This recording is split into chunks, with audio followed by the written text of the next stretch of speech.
Hello everyone, स्वागत है आप सभी का हमारे चैनल प्राची पवार एकेडमी पर। आई होप आप सब बहुत अच्छे होंगे और आपकी एग्ज़ाम प्रिपरेशन भी बहुत अच्छे से चल रही होगी। सो आज का वीडियो स्टार्ट करते हैं। उससे पहले आपको एक छोटी सी इन्फॉर्मेशन देनी है। आज ये हमारी सीटीपी की हो रही है क्लास नंबर 8 और चैप्टर 1 हमारा चल रहा है, जिसका ये पार्ट नंबर 5 है। ठीक है, इससे पहले जो क्लासेस हैं आपको प्लेलिस्ट में भी मिल जाएंगी और वीडियोज़ के सेक्शन में भी मिल जाएंगी। तो अगर आप यूपी टेट की तैयारी कर रहे हो तो फटाफट से हमारे चैनल को ज्वाइन कर लो। यहाँ पर आपकी बढ़िया तरीके से प्रिपरेशन आपके एग्ज़ाम की हो जाएगी। ठीक है, तो पहला ही चैप्टर अभी चल रहा है और ये पार्ट 5 होगा। क्लास नंबर यूपी टेट की 8 होगी। आज का पहला हमारा पॉइंट है विकास की अवस्थाएं, यानी कि स्टेजेस ऑफ डेवलपमेंट क्या क्या हैं उनके बारे में हम देखने वाले हैं। तो सबसे पहली जो अवस्था आती है वो आती है बीजीय अवस्था, है ना। तो जो बीजीय अवस्था आती है, ठीक है, बीजीय अवस्था जब आती है वो 0 से 7 दिन का पीरियड होता है जब बीज बनता है ना। जब बच्चा बिल्कुल बनना स्टार्ट होता है, जो स्टार्टिंग होती है उसको बीजीय अवस्था बोलते हैं। ठीक है, और ये जो है आपका 0 से 7 दिन तक, यानी कि 1 सप्ताह का इसका टाइम पीरियड रहता है। ठीक है, तो ये बात आप ध्यान रखना। इसके बाद इसमें आगे क्या है कि जो इसमें दो और चीज़ें आगे आती हैं। बीजीय अवस्था आपकी हो गई है यहाँ पर 0 से 7 दिन 1 सप्ताह की। फिर आती है भ्रूण अवस्था, जो कि 2 से लेकर 8 सप्ताह तक होती है, यानी कि 2 महीने तक की अवस्था भ्रूण अवस्था हो गई आपकी। फिर इसके बाद आपका आगे आता है गर्भस्थ शिशु अवस्था, और वो गर्भस्थ शिशु अवस्था जो होती है वो 3 महीने से लेकर, जब मतलब गर्भ में बच्चा 3 महीने का होता है उससे लेके जब तक उसका जन्म होता है तब गर्भस्थ शिशु अवस्था चलती है। तो पहली कौन सी हो गई आपकी? बीजीय अवस्था, भ्रूण अवस्था, गर्भस्थ शिशु अवस्था। ये आपकी जो है 3 अवस्थाएं यहाँ पर हो चुकी हैं। ठीक है, तो इनको आपको ध्यान रखना है, तीनों अवस्थाओं को। तो इनका टाइम पीरियड का भी आप ध्यान रखेंगे। ठीक है, तो ये तीनों आपके हो जाते हैं यहाँ पर। आगे हम बात करते हैं। अच्छा देखो, बीज अवस्था हो गई आपका। भ्रूण अवस्था में एम्ब्रॉय जो होता है, एम्ब्रॉय वो बनना शुरू हो जाता है, और जो गर्भस्थ शिशु अवस्था है फीटस स्टेज होती है। ठीक है, ये आपकी तीनों स्टेजेस हो गई हैं। पहले 1 सप्ताह बीजीय अवस्था, 2 से 8 सप्ताह तक यानी कि 2 मंथ तक आपकी भ्रूण अवस्था, और 3 महीने से थर्ड मंथ से जन्म तक गर्भस्थ शिशु अवस्था। अब एक एक करके जो जन्म के बाद की अवस्थाएं हैं उनको हम यहाँ पर देख लेते हैं। जैसे पहली आपके सामने है शैशवावस्था। ठीक है, पहली कौन सी आपके सामने? शैशवावस्था। ठीक है, जिसको हम क्या बोलते हैं? इन्फेंसी बोलते हैं। क्या बोलते हैं? इन्फेंसी पीरियड या इन्फेंसी बोलते हैं। ये जो शैशवावस्था या इन्फेंसी होती है 0 से 5 वर्ष की आयु आती है। ठीक है, 0 से 5 वर्ष की आती है शैशवावस्था, इन्फेंसी। फिर आता है आपका चाइल्डहुड। ठीक है, फिर आपका क्या आता है? चाइल्डहुड आता है। चाइल्डहुड आपका आ जाता है 6 से लेके 12 वर्ष तक। ठीक है, अलग अलग भी इनको देखेंगे। पहले यहाँ पर एक बार में समझ लीजिए कौन कौन सी अवस्थाएं हैं। शैशवावस्था इन्फेंसी 0 से 5 साल, बाल्यावस्था चाइल्डहुड 6 से 12 वर्ष हो गई, किशोरावस्था यानी कि एडोलसेंस जो आपकी होती है ये हो गई 13 से 18 एडोलसेंस हो गई। फिर आपकी आ जाती है अडल्टहुड, आ जाता है प्रौढ़ावस्था आ जाती है। ठीक है, अडल्टहुड प्रौढ़ावस्था ये 27 से 40 तक। फिर इसके बाद मध्यावस्था 40 से 60, और वृद्धावस्था 60 से लेकर मृत्यु तक। आपको जो मेन पढ़ने हैं, ठीक है, वैसे तो मेन आपका किशोरावस्था तक ही आपको पढ़ना है, लेकिन प्रौढ़ावस्था तक जो आपको मेन डिटेल में थोड़ी चीज़ें पता होनी चाहिए। तो होप आपको ये क्लियर होगा। बाल्यावस्था, सबसे पहले शैशवावस्था इन्फेंसी से अगर हम जन्म के बाद शुरू करें तो 0 से 5 वर्ष, फिर बाल्यावस्था चाइल्डहुड 6 से 12 वर्ष, किशोरावस्था 13 से 18 वर्ष एडोलसेंस, प्रौढ़ावस्था एडल्टहुड 27 से 40, मध्यावस्था 40 से 60, और वृद्धावस्था 60 से टिल डेथ। तो ये उम्मीद करती हूँ इतनी चीज़ आपको क्लियर हो गई होगी। अब आगे बढ़ो, एक एक करके बात कर लेते हैं। सबसे पहले गर्भकालीन अवस्था की बात कर लेते हैं। किसकी? गर्भकालीन अवस्था। ठीक है, जो गेस्टेशनल स्टेज है, गेस्टेशनल पीरियड होता है, ठीक है, वो होती है जो है गर्भकालीन अवस्था या गेस्टेशनल स्टेज या गेस्टेशनल पीरियड। ये जो है गर्भाधान से लेकर जब बच्चा कंसीव होता है तब से लेकर जन्म तक की अवधि को प्रसव पूर्व काल कहा जाता है। प्रसव से पूर्व यानी डिलीवरी से पहले इसको ये बोला जाता है। और ये टोटल जो टाइम होता है ये 40 सप्ताह का होता है, लगभग 40 वीक्स। 2-4 दिन सबके इधर उधर हो जाते हैं इसमें, लेकिन एक जो एवरेज है वो 40 सप्ताह का होता है। ये आपको याद रखना है। 40 वीक्स का जो टाइम है गर्भकालीन अवस्था का, गेस्टेशनल पीरियड का, वो होता है। और कंसीव करने से लेकर जन्म तक की अवधि होती है, ठीक है। अब जो हम इन्फेंसी की बात कर रहे थे उसकी कर लेते हैं शैशवावस्था, ठीक है। ये एज पीरियड जो शैशवावस्था है इसका एज पीरियड कितना है, 0 से 2 वर्ष है, हमने अभी पढ़ा था। इसमें रैपिड फिजिकल ग्रोथ होती है, फिजिकल ग्रोथ बच्चे की जो शारीरिक वृद्धि है वो थोड़ी तेज़ी से होती है।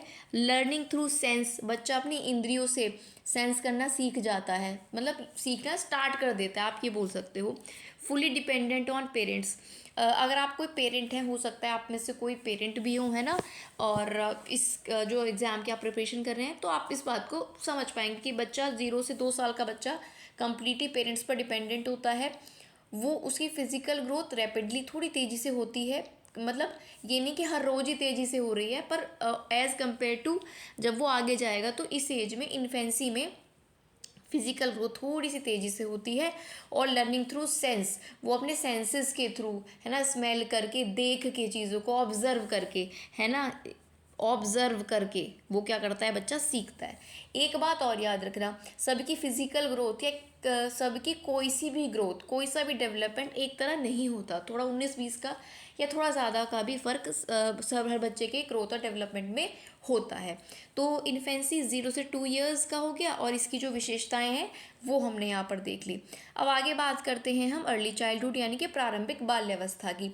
चाइल्डहुड हमने देखा था, बाल्यावस्था उसको 2 पार्ट्स में डिवाइड कर लेते हैं, अर्ली चाइल्डहुड और लेटर चाइल्डहुड। अर्ली चाइल्डहुड की अवस्था आ गई आपकी 2 से 6 वर्ष, ठीक है। इसमें बच्चे का भाषा का विकास होता है, प्ले बेस्ड लर्निंग, खेल खेल के माध्यम से बच्चा थोड़ी थोड़ी चीज़ें सीखता रहता है, ये नहीं कि पढ़ाई की चीज़ें सीखे। लर्निंग का मतलब सिर्फ पढ़ाई की चीज़ें या पढ़ना नहीं होता है, लर्निंग में सब कुछ आता है, जो भी दुनिया में चीज़ें हैं, जो भी हमने कुछ देखा और हम उसको समझ गए, हम उसको कर पा रहे हैं, वही लर्न होता है, वही सीखना होता है, ठीक है। तो बच्चा खेलता है ऑब्वियसली 2 से 6 वर्ष की आयु में, तो वो खेल खेल कर थोड़ी थोड़ी चीज़ें सीखने लगता है।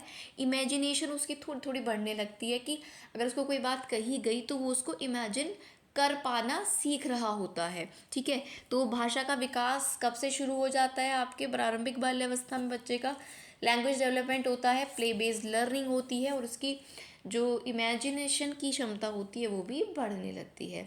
तो ये अर्ली चाइल्डहुड आपका हो गया। अब इसके बाद बात करते हैं हम मिडिल चाइल्डहुड की, मध्य बाल्यावस्था की भी यहाँ पर बात कर लेते हैं। मध्य बाल्यावस्था या इसको लेटर चाइल्डहुड भी कहा जा सकता है, 6 से 12 ईयर में आती है। और लॉजिकल थिंकिंग, बच्चा तार्किक सोचने शुरू कर देता है 6 से 12 की एज में। और आजकल तो आप देख रहे हो बच्चे, ये सारी थ्योरीज ना थोड़ी पीछे रह जा रही हैं, क्योंकि बच्चे बहुत ही कम एज से, मैं तो ये बोलूँगी 2 साल से ही या 3 साल से बहुत ज़्यादा एडवांस हो रहे हैं आजकल, तो शायद पहले ही काफ़ी कुछ सीखना स्टार्ट कर देते हैं। ये मेरा ऑब्जर्वेशन है, हो सकता है आपका कुछ और भी हो, लेकिन हाँ ये बात कहीं ना कहीं ठीक है। तो 6 से 12 मिडिल चाइल्डहुड या लेटर चाइल्डहुड आपका आ जाता है। मध्य बाल्यावस्था बोलो या उत्तर बाल्यावस्था आप इसको बोल सकते हो। लॉजिकल थिंकिंग स्टार्ट हो जाती है, बच्चे में सोशल स्किल डेवलप होने लगता है, सामाजिक कौशल बच्चे में विकसित होने लगते हैं। कैसे, अब 6 से 12 वर्ष का बच्चा खेलेगा, लोगों के संपर्क में आएगा, तो आजकल जो आपका न्यूक्लियर फैमिलीज़ है जिनमें सिर्फ माता पिता और बच्चे रह रहे हैं, उनके केस में थोड़ा जो सोशल बच्चे को एक्सपोजर है वो थोड़ा कम मिलता है। लेकिन अगर आप एक मिक्स फैमिली में रह रहे हो, दैट मीन्स जहाँ पे मतलब और भी लोग हैं, है ना, जॉइंट फैमिली में आप रह रहे हो, तो वहाँ पर सोशल एक्सपोजर ज़्यादा मिलता है, तो सोशल स्किल भी बच्चे के ज़्यादा डेवलप होते हैं। और क्योंकि वो खेलता भी है, बाहर जाकर खेलता है, तो उसका सामाजिक इंटरेक्शन भी होता है, बच्चों से हो या आस पड़ोस के लोगों से हो, तो सोशल स्किल उसमें डेवलप होने लगते हैं। स्कूल लर्निंग इंपॉर्टेंट हो जाती है, क्योंकि स्कूल में एडमिशन हो जाता है 4 या 3 ईयर्स में ही, तो स्कूल लर्निंग उसको अब थोड़ा उसको लेके सीरियस कह सकते हैं, उन्हें बच्चा लगता है। आप देखोगे 3 से 4 साल का बच्चा जो काफ़ी हंसमुख और खेल कूद में मज़े में रहता था, जब से वो स्कूल जाना स्टार्ट कर देता है और 1-2 साल उसको हो जाते हैं, थोड़ा वो आपको सीरियस लगने लगता है। तो अक्सर स्कूल ज्वाइन करने के बाद बच्चा ऐसा हो जाता है, पढ़ाई को लेके थोड़ा सा सीरियस हो जाता है। तो ये हमने बात कर ली मिडिल चाइल्डहुड की। आगे बात कर लेते हैं एडोलसेंस यानी कि किशोरावस्था की। किशोरावस्था जो है 12 से 18 या 13 से 18 बोल सकते हो, ठीक है। ये टाइम पीरियड होता है, टाइम पीरियड ज़रूर याद रखना आप। डायरेक्ट आपको ना जो डेटा है, data based, directly statement based data based question पूछ लिए जाते हैं। तो एडोलसेंस आपका हो गया 12 से 18 या 13 से 18 आप इसको बोल सकते हो। इसमें रैपिड फिजिकल और इमोशनल चेंजेस बच्चे में आते हैं, ये बहुत ज़्यादा इंपॉर्टेंट है किशोरावस्था। इसमें फिजिकल चेंजेस बच्चे में शारीरिक बदलाव काफ़ी आते हैं, लड़का हो या लड़की, और भावनात्मक बदलाव भी उनमें काफ़ी आते हैं, उनमें इमोशंस बह रहे होते हैं। कहते हैं ना कि एक एज होती है कि बच्चा, नॉर्मल भाषा में हम लोग सोचते हैं कि फिसल गया बच्चा है ना, और किसी की भी बातों में आ गया, ठीक है। तो ये एक ऐसी एज होती है, तो ये जो एडोलसेंस होती है किशोरावस्था की, इस एज में बच्चा बहुत ज़्यादा इमोशंस में होता है और फिजिकल चेंजेस उसमें हो रहे होते हैं। आइडेंटिटी डेवलपमेंट, वो अपने चाहता है कि मेरी अपनी पहचान हो, उसको आइडेंटिटी क्राइसिस होने लगता है कहीं ना कहीं, वो अपनी पहचान बनाने में जुट जाता है, ठीक है। इंडिपेंडेंट थिंकिंग उसकी होती है, मतलब खुद को ही वो सही मानता है, वो फुल मैच्योर इस एज में नहीं होता, तो इंडिपेंडेंट थिंकिंग उसकी होती है, वो अधिकांश अपने आप को ही सही मानता है, आइडेंटिटी अपनी डेवलप करना चाहता है। और ये सबसे ज़्यादा इंपॉर्टेंट है कि इस एज में, एडोलसेंस में बच्चे में फिज़िकल बहुत ज़्यादा चेंजेस आते हैं और इमोशनली भी बहुत ज़्यादा चेंजेस इसमें बच्चे में आते हैं। अब चूंकि एडोलसेंस यानी कि किशोरावस्था बहुत ही इंपॉर्टेंट टॉपिक है आपके एग्जाम के पॉइंट ऑफ व्यू से, चाहे वो यूपी टेट हो या सी टेट हो, है ना, कोई भी टेट हो या कोई भी सीडीपी का एग्ज़ाम हो, वहाँ पर एडोलसेंस यानी कि किशोरावस्था से सबसे ज़्यादा क्वेश्चन आपको देखने को मिलेंगे इस टॉपिक में, है ना, जो ये आपका चाइल्ड डेवलपमेंट वाला टॉपिक होता है।